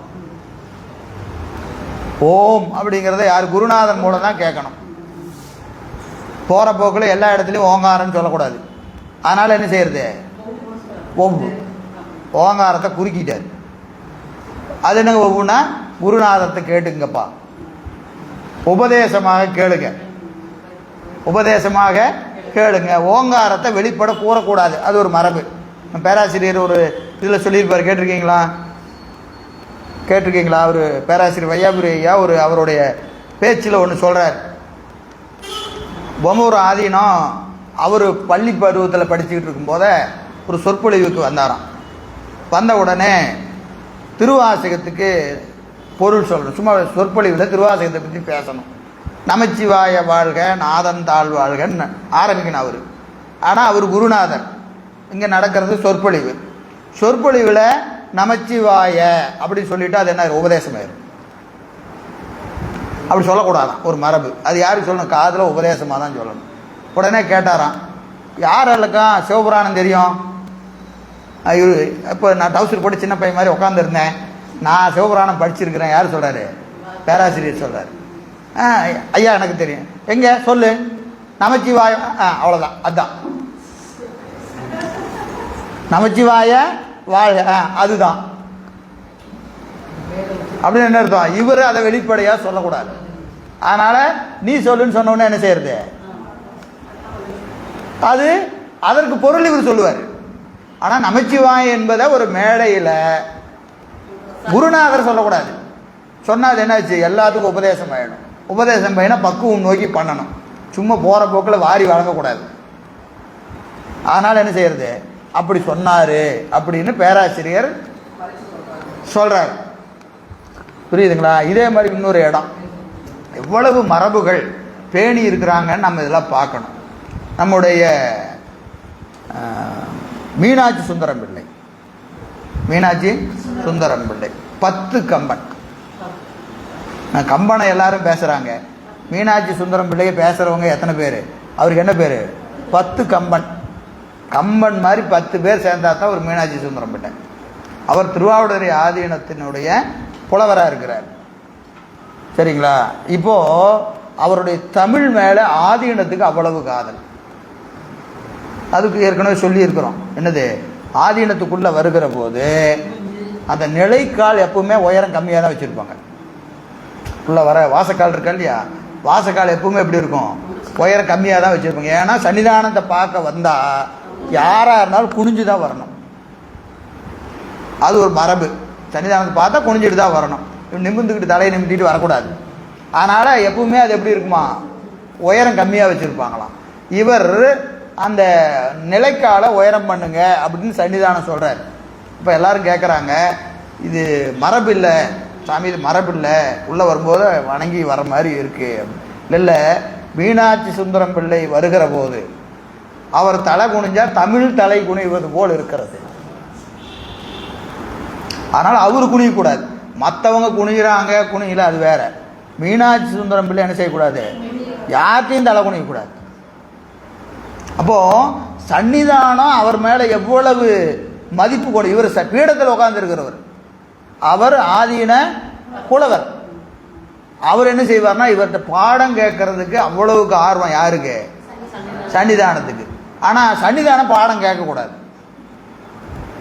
இவர் உபதேசம் பண்ணக்கூடியவர். இவர் போய் என்ன செய்யக்கூடாது, தம்பிரானா இருந்தால் பாடம் கேட்கலாம், சன்னிதானம் போய் பாடம் கேட்கக்கூடாது. அதனால என்ன செய்வாராம், இவர் பீடத்தில் உட்காந்துக்கிட்டு தம்பிரான பூரா கூப்பிட்டு உட்கார வச்சிருவாராம், பாடம் கேளுங்க பாரு. இவர் பாடம் நடத்துவார். பாடம் தம்பிரானுக்கு கிடையாது. இவர் சந்தேகம் வந்ததுன்னு வச்சுங்களேன், புரிஞ்சுதா உனக்கு, கேளு, உனக்கு புரிஞ்சு சொல்லு அப்படின்னு பாறான். இவர் புரிஞ்சுன, சாமி எனக்கு புரியல அப்படின்னா அவரு அதுக்கு பதில் சொல்லுவார். அதாவது அப்போ எவ்வளவு உயர இடத்துக்கு நீங்க இந்த இடத்துல அவர்களுக்குள்ள இருந்த அந்த உறவை நம்ம பார்க்கணும். அப்போ அவர் எவ்வளவு பெரிய ஒரு இடத்துல தமிழ் புலமையோடு அவர் இருந்திருக்கிறார். இவரை எவ்வளவு மதிச்சிருக்கிறாரு. இப்போ நம்மளாம் அந்த இடத்துக்கு போனால் முதல்ல அந்த கேட்குற தன்மை போயிடும். ஆசீர்வாதம் பண்ணுற இடத்துக்கு போயிட்டு என்ன ஆயிடுது, கேட்குற தன்மை போயிடுது. ஆனால் அப்பவும் அவருடைய அந்த தமிழ் காதல் எவ்வளோ தூரம் இருந்திருக்குன்னு பார்க்கணும். புரியுதுங்களா? அது இன்னொரு உதாரணம் சொல்லலாம். இங்கேருந்து கொஞ்சம் வெளியே போகிறேன், தொட்டா இவங்களை தொட்ட சொல்லாமல் இருக்க முடியறதில்ல. அவருடைய மாணவருக்கு திருச்சை தியாகராஜ செட்டியார் என்று நினைக்கிறேன், எனக்கு பேர் சரியாக தெரியல. அவருக்கு கும்பகோணம் கல்லூரியில் ஆசிரியர் பணிக்கு ரெக்கமெண்டேஷன் லெட்டர் கேட்குறார். யார்கிட்ட? சன்னிதானத்திட்ட வந்து கேட்குறார்.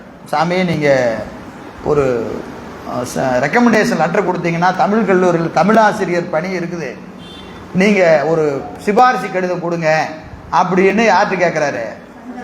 சன்னிதானத்திட்ட கேட்குறாரு. கேட்குறவர் யார்? மீனாட்சி சுந்தரம் பிள்ளையின் மாணவர், அவர்கிட்ட படித்தவர். இப்போ அவர் இல்லை, அவர் காலத்துக்கு முன்னாடி இவர் போய் கேட்குறாரு. சன்னிதானம் எழுதி கொடுத்தாரு. என்ன?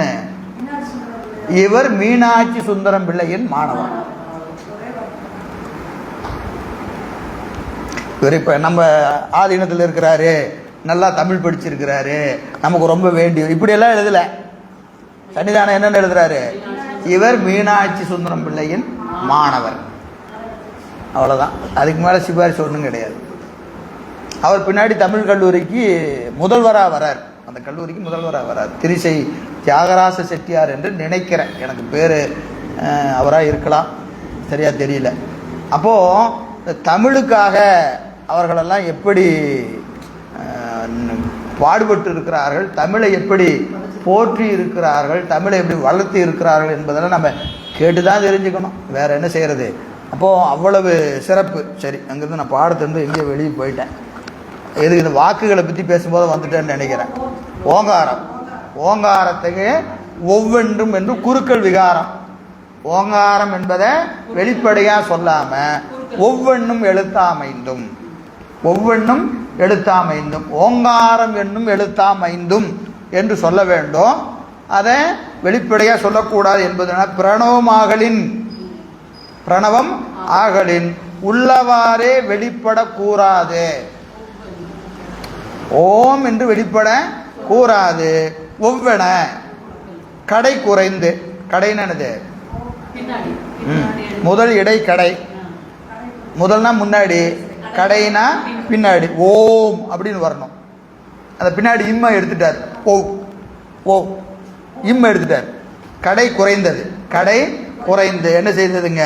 குறைத்து குறுக்கள் விகாரம். ஓ ஓ இம். ஓங்கிறது ஒரு எழுத்து தான், ஆனால் எழுதும் போது அது என்ன எழுத்து? ரெண்டு எழுத்து. ஓ என்ற நெடிலும் இம் என்ற ஒற்றும் ரெண்டு சேர்ந்தாதான் என்னது? ஓம்னு வரும். கடை குறை இம் எடுத்துட்டாரு. அப்போ ஓன்னு சொல்லணுமா இல்லையா? குறுக்கள் விகாரம். ஓவ என்ன ஆக்கிட்டாரு? ஓ ஆக்கிட்டாரு. ஒவ்வன ஓங்காரத்தை ஒவ்வன என்ன செய்தாருங்க? கடை குறைத்து குறுக்கள் விகாரமாக்கி கூறினார். குறுக்கள் விகாரமாக்கி கூறினார். சரி,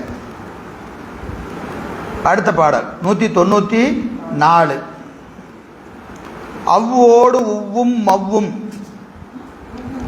மேல அயன் அரி அரண் ஈசன் சதாசிவன் அதிதெய்வங்கள் உய்ய வரும். அவ்வோடு உவ்வும் மவ்வும் விந்து நாதங்கட்கு பயன் உறும். அஞ்சில் ஆன்மா பரவிடின் அசித்தாம் பார்க்கில் சயமுறு வழி இரண்டும் தவிர்த்துரின் தானும் தோன்றும். பதவுரை பாருங்க. அவ்வோடு உவ்வும் மவ்வும் விந்து நாதங்கட்கு. அவ்வோடு உவ்வும் மவ்வும் விந்து நாதங்கட்கு. அவ்வோடு உவ்வும் மவ்வும் விந்தும் நாதங்கட்கு. ஆ என்பது எப்பவுமே நல்லா ஞாபகம் வச்சுங்க. ஆன்னு நம்ம சொல்லலாம், எழுதும்போது ஆணை எழுதக்கூடாது. அகாரம் அப்படிதான் எழுதணும். அகாரம் உகாரம் மகாரம். ஆ சொன்னா எப்படி சொல்லணும்? ஆகாரம் ஈகாரம் ஊகாரம் ஏகாரம். எழுதும்போது இப்படிதான் எழுதணும். ஒரு எழுத்தை தனியாக எழுதக்கூடாது. இது இலக்கணம். ஆய்க்கு இருக்கா இல்லையா? ஆய்க்கு சொன்னா அகாரம் ஆகாரம், இகாரம் ஈகாரம், உகாரம் ஊகாரம், எகாரம் ஏகாரம். காரத்தை சேர்த்திக்கிட்டே வரணும். தனியாக எழுதக்கூடாது. நம்மெல்லாம் இப்போ சௌகரியத்துக்கு எழுதிக்கிறோம். இலக்கணத்தை பிழை இது. இப்போ நான் இப்போ எழுதியிருக்கிறது இலக்கண பிழை. புரியுதுங்களா? அகாரம் தான் எழுதணும். உகாரம் மகாரம்னு எழுதணும். நமக்கு அப்படி இலக்கண பிழையில் பழகிட்டதுனால அப்படியே எழுதிட்டு இருக்கணும். சரியா? அதான் இங்கே சொல்றாரு. என்னது? அகார உகார மகார விந்து நாதங்களாகிய அவ்வெழுத்துக்களை, இந்த 5 எழுத்துக்களை, அவ்வெழுத்துக்களை அயன் அரி அரண் ஈசன் சதாசிவன் அதிதெய்வங்கள் உய்ய வரும். இப்போ இந்த 5க்கும் 5 அதிதெய்வம். இந்த 5க்கும் அதிதெய்வம். அயன், அடுத்தது அரி அரண் மகேசன்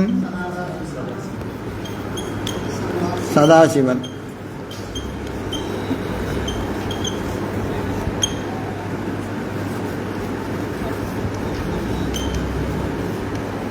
உருத்திரனது.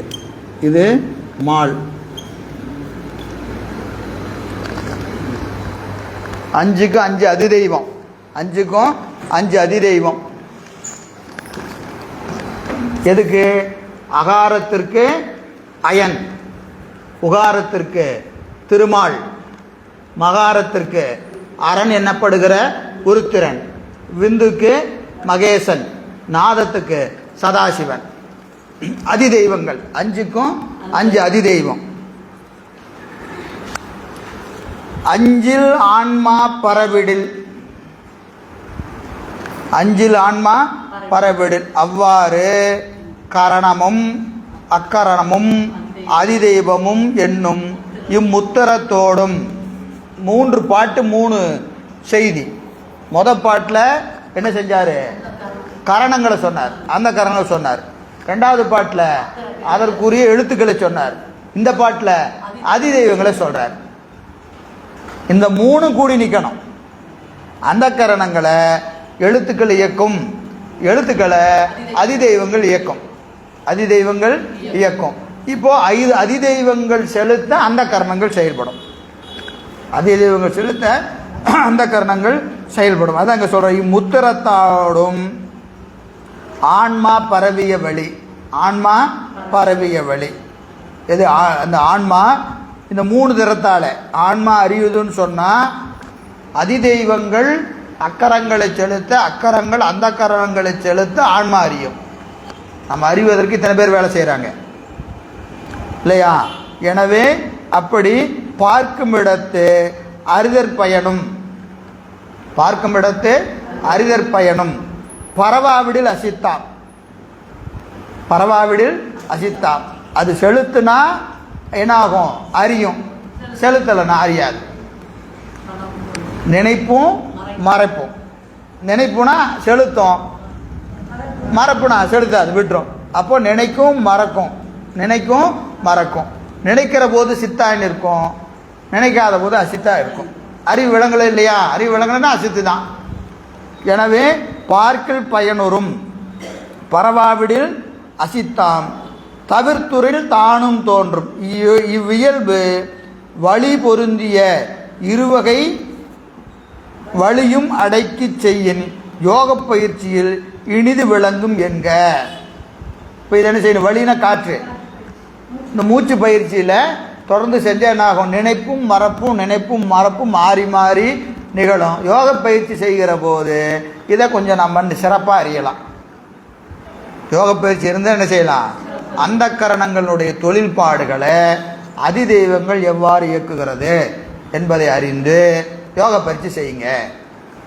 யோக பயிற்சி சொல்கிறோமா இல்லைங்களா? ஆதார யோகம், மூலாதாரம், சுவாதிஷ்டானம், மணிப்பூரகம், அநாகம், விசுத்தி, ஆக்னி, விசுத்தி. அப்போ ஒவ்வொரு இடத்துலையும் ஒரு அதிதெய்வம், அதுக்கு ஒவ்வொன்றுக்கும் ஒரு இயல்பு சொல்கிறாங்களா இல்லையா? ஒரு 2 இதழ் தாமரை, 5 இதழ் தாமரை, அதுக்குரிய என்னது மந்திரங்கள், ஒவ்வொன்றுக்கும் மந்திரங்கள் எல்லாம் இருக்குது. அதை வச்சு என்ன செய்யணும்?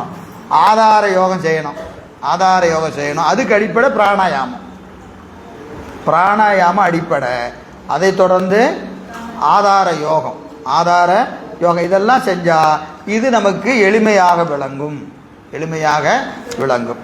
சரி, அவ்வெழுத்துக்களை முறையே அயன் முதலிய ஐவரும் அதிதெய்வங்களாய் அதித்திட்டு நிற்பராகளின் அவ்வாறு கரணமும் அக்கரமும் அதிதெய்வம் என்னும் இம்முத்திரத்து 5ஓடும் ஆன்மா பரவி வழி அறிதற்பயணம். இந்த 5ஓடு 3 திறத்தில் என்னது? அந்த கரணம், அதை செலுத்துகிற எழுத்துக்கள், அவற்றை செலுத்துகிற அதிதெய்வம், இந்த 3 திறத்தோடு கூடி இவை செலுத்த ஆன்மா அறியும்.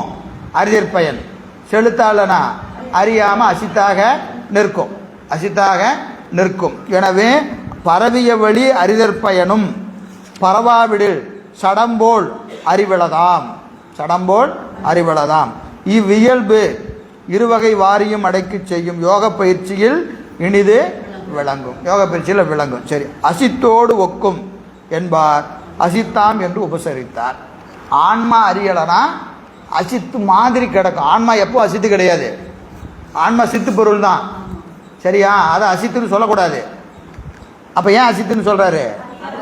அறியாமல் அசித்து மாதிரி கிடக்கும். அசித்து மாதிரி கிடக்கிறதுனால என்னன்னு சொல்றாரு? அசித் என்று உபசரித்தார். இவ்விரண்டு செயல்களால் பரவாவிடில் என்பது சொல்லச்சம். பரவாவிடில்னு அங்கே இல்லை. கருவிகள் பரவிடில் என்னது?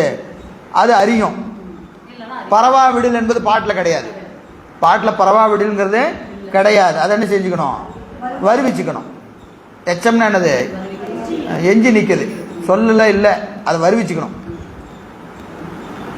இவ்விரண்டு செய்யுளானும் அவை கருவியாதற்கண் படும் முறைமையும் அதனை அறிதற்கு உபாயமும் கூறப்பட்டது. கருவியாவது படுமுறை சொல்லிட்டாரு, அதை அறிதற்கு வழி என்னது? இவற்றை அறிதற்கு வழி என்ன சொன்னாரு? கேள்வி கேட்டான். அது அறிகிற முறைமை. சரியா? இங்க என்ன சொல்லி இருக்கிறாரு? அதனை அறியும் உபாயம். எதனை அறியும் உபாயம்? இதை அறிகிற உபாயம் யோக பயிற்சியில் காண் கேட்டார். இதெல்லாம் யோக பயிற்சி செஞ்சீங்கன்னா விளங்குன்னு சொன்னாரா இல்லையா? அப்போ நல்லா விளங்கணும்னா யோக பயிற்சி செஞ்சு பாருங்க. அந்த கரணங்களை தெரிஞ்சுக்கலாம். அக்கரங்கள், ஓங்காரம், அதிதெய்வம், இதையெல்லாம் யோக பயிற்சி செஞ்சு ட்ரை பண்ணி பாருங்கிறார். சரியா? யோக பயிற்சியை அற்றேல் இம்முத்திரத்து 5ம் கூடிய கூட்டத்தின் நிகழ்வதே அறிவாகலின். முத்திரம் ஏன் முத்திரம்? அதிதெய்வம். இந்த 3 திறத்தில் 5ம் கூடி ஒவ்வொன்றிலையும் 5 இருக்கு. இதுலேயும் 5 இருக்கு, இதுலேயும் 5 இருக்கு. 3 திறத்துலையும் 5 இருக்கு. கருவி 5, அக்கரம் 5, அதிதெய்வம் 5. சரியா? எல்லாமே முத்திரத்திலும் 5 கூடி, முத்திரத்தும் 5 கூடி நிகழ்வதே அறிவாகலின். இப்போ அறிவு விளங்கணும்னு சொன்னால் என்ன ஆகணும்? 3 5 15 கூடணும். சரியா? முத்திரத்தும் 5 கூடி நிகழ்வதே அறிவாகலின் அப்பல பொருட்கூட்டமே அவ்வறிவுக்கு முதலாதல் அமையும் இடையே உயிரென ஒன்று கோடல் எற்றுக்கு என்பாரை நோக்கி.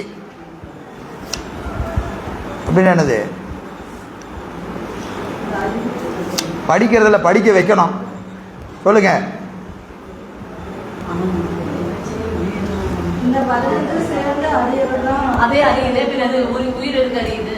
உயிர் என்ற தனிப்பொருள் இல்லை. கருவிகளின் கூட்டமே ஆன்மா. படிச்சோமா இல்லையா? கருவிகளின் கூட்டமே ஆன்மா. எங்க படிச்சோம்? 3ஆம் நூற்பால 7வது மாயா இயந்திர தனிவுடல் ஆன்மா உள்ளது. இந்த மேலே சொன்ன 6 கூடி ஆன்மா. சமூக ஆன்மவாதி, சமூக ஆன்மவாதின்னு ஒருத்தர் இருக்கானா இல்லையா? அவன் கேட்குறான், எல்லாம் இப்போ சொன்னீங்க, இங்கே உயிரையே காணாம். என்னது? அறிதற்கு என்ன வேணும்? ஓங்காரம் வேணும்னு சொன்னீங்க, அந்தக்கரணை வேணும்னு சொன்னீங்க, அதிதெய்வ வேணும்னு சொன்னீங்க. இங்கே உயிருக்கு என்னையா வேலை? இந்த 15 கூடினா அதான் ஆன்மா. 15 கூடினா அதான் ஆன்மா. எனவே உயிரை ஒன்று கோடல் எற்றுக்கே அது எதுக்கியா என்று கேட்பாரை நோக்கி வருஞ்செய்யுள் எழுந்தது. சரி, டீ சாப்பிடுங்க. டீ வந்துருச்சா? டம்ளார் மட்டும்தான் வந்திருக்க மாட்டேங்குது. சரி சரி, அடுத்த பாட்டுக்கு போயிடலாம். ஆன்மாவின் வடிவுதானே அநேகார்த்த கூட்டம் என்னேன் பார்ப்பார்கட்கு ஆன்மா என்றாய் பலபொருள் உண்மையாகும் சேர்ப்பாய பலவே உண்மை என்று என்றிடில் சென்று இவற்றை ஓர்ப்பான் வேறு உணர்வோர்க்கெல்லாம் உணர்பொருள் வேறதாமே. ஆன்மாவின் வடிவுதானே அநேகார்த்த கூட்டம் என்னேன். ஆன்மஸ்வரூபமாவது கரணம் அக்கரம் அதிதெய்வங்களாகிய பல பொருள் கூட்டம் என்றிடின். சொன்ன 3 வகை, 3லையும் ஒவ்வொன்றிலையும் 5 5. இந்த பல பொருள் கூடிய கூட்டம்தான் ஆன்மா. பல பொருள் கூடிய கூட்டம்தான் ஆன்மா. எனவே பார்ப்பார்கட்கு என்றாய் பல பொருள் உண்மையாகும். இதை நீ ஆராய்ந்து பார்த்தால், எதை ஆராய்ந்து பார்க்கணும்? அந்த கரணங்களையும் அதிதெய்வத்தையும் அக்கரங்களையும் ஆராய்ந்து பார்த்தால் ஆராய்வார்கட்கு கூட்டமென ஒரு பொருள் இன்றாகி. கூட்டம்னு ஒரு பொருள் தனியாக கிடையாது. எப்பா ஏன் கூட்டமாக வந்திருக்கிறீங்க அப்படின்னா என்ன அர்த்தம்? பல பேர் கூடியிருக்காங்கன்னு அர்த்தம். கூட்டம்னு ஒன்று தனியாக இருக்கா? கூட்டம்னு சொன்னாவே என்ன அர்த்தம்? பலர் சேர்ந்தாதான் அதுக்கு கூட்டம்னு பேரை ஒழிய கூட்டம்னு ஒன்று தனியாக கிடையாது. புரியுதுங்களா? அதனால் கூட்டம்னாவே என்ன அர்த்தம்? பல பொருள் கூடணும், பல பேர் கூடணும், பல பொருள் கூடுனா தான் கூட்டமே என்று கூட்டம் என்ற ஒன்று தனியாக கிடையவே கிடையாது. தனியாக கிடையவே கிடையாது. அதான் இங்கே சொல்கிறார். எனவே அங்கே பார்ப்பார்கின்றாய் பல பொருள் உண்மையை ஆராய்வார்கட்கு கூட்டமென ஒரு பொருள் இன்றாகி அப்பொருள் பல பொருள் உண்மையாகும். கூட்டம்னு சொன்னாவே அங்கே பல பேர் இருக்கிறாங்கன்னு அர்த்தம். சேர்ப்பாய பலவே உண்மை ஆன்மா என்றிடேன். கூடுதலாகி 15மே உண்மையாகி ஆன்மா என்றால் கூட்டம் இல்லை, ஆனால் எல்லாம் கூடினா கூட்டம்னு சொல்கிறீங்களா இல்லையா? கூட்டம்னு ஒன்று தனியாக கிடையாது, ஆனால் எல்லாம் கூடினா என்னன்னு சொல்கிறீங்க? கூட்டம்னு சொல்கிறீங்களா இல்லையா? அது மாதிரி இந்த 15 கூடினா ஆன்மா. 15 கூடிட்டு அதுக்கு என்ன பேர்? ஆன்மா. அப்படி சொல்லலாமா? அப்படி சொல்லலாமா என்று கேட்டால் கூடுதலாக 15மே உண்மை ஆன்மா என்றால் உணர்வோர்க்கெல்லாம் சென்றுவற்றை ஓர்ப்பான் வேறு உணர்பொருள் வேறதாமே. அறிபவர் அனைவருக்கும் பொருந்திய 15ஐயும் அறிபவனாகிய ஆன்மாவும் வேறாம் அறியப்படும் பொருளாகிய 15ம் வேறாம் என்க. அறிபவர் அனைவர்க்கும் பொருந்திய இப்15ஐயும் அறிபவர் யாரு? ஆன்மா. நம்ம தான். சரிங்களா? நமக்கு என்ன இருக்கு? எல்லாருக்கும் 15 இருக்கா இல்லையா? 15 இருக்கா இல்லையா? எல்லாருக்கும் 15 கருவி இருக்கு. என்னது? அந்தக்கரணம் இருக்கு, அக்கரம் இருக்கு, அதிதெய்வம் இருக்கு. அந்த அதிதெய்வம் எல்லாத்துக்கும் ஒரே மாதிரி தானே செலுத்தணும். எல்லாரும் ஒரே மாதிரி அறியறமா? அறிய மாட்டேங்கிறேன். இப்போ உதாரணத்துக்கு வச்சுக்கோ. இப்போ லட்டு இருக்கு. லட்டு பூந்தியை சேர்த்துனா என்னது? லட்டு. ஒரு 15 பூந்தி எடுத்து ஒரு லட்டு பிடிச்சாச்சு. அதுலேயே இன்னொரு 15 பூந்தி எடுத்து ஒரு லட்டு பிடிச்சாச்சு. இந்த லட்டு எப்படி இருக்கும்? 15 பூந்தி தான். இங்கேயும் 15 பூந்தி, அங்கேயும் 15 பூந்தி தான். ஒரே இதில் எடுத்தால் எப்படி இருக்கும்? ஒரே மாதிரி தான் இருக்கும். சுவை மாறுபடுமா? மாறுபடாது. ஏன்? ஒரே இடத்துல இருந்து எடுத்திருக்கு. ஆனால் இந்த லட்டு வேற மாதிரி இருக்கு, அந்த லட்டு வேற மாதிரி இருக்கு. அப்படின்னு என்ன அர்த்தம்? ஏதோ சம்திங் ராங். அதுக்கு ஏதோ ஒரு வேறுபாடு இருக்கணுமா இல்லை? இப்போ ஆன்மாவுக்கு, எல்லா ஆன்மாவுக்கும் 15 கருவி இருக்கு. எல்லா ஆன்மாவுக்கும் 15 கருவி இருக்கு. ஆனால் எல்லா ஆன்மாவும் ஒரே மாதிரி அறியுதா? ஏன் அறியல? நீ எல்லாம் சேர்ந்தது ஆன்மான்னு சொன்னா எல்லா ஆன்மாவும் எப்படி இருக்கணும்? ஒரே மாதிரி தான் இருக்கணும். ஆனால் அப்படி இல்லை. அறிபொருள் வேறு, அறிபவன் வேறு. நீ அறிபொருளை சொல்லிட்டு இருக்கிற, அறிபொருள் சொல்லிட்டு இருக்கிற. ஆனால் இதை கொண்டு அறிபவன் யாரு?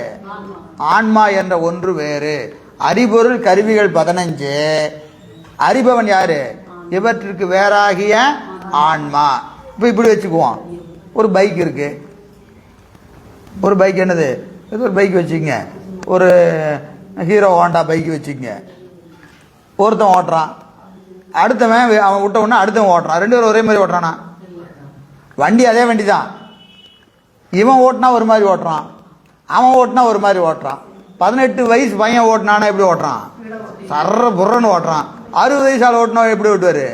மெல்ல ஓட்டுவார். வண்டி அதே வண்டி தான். ஆனா ஓட்டுறாள் மாறினா என்ன ஆகுது?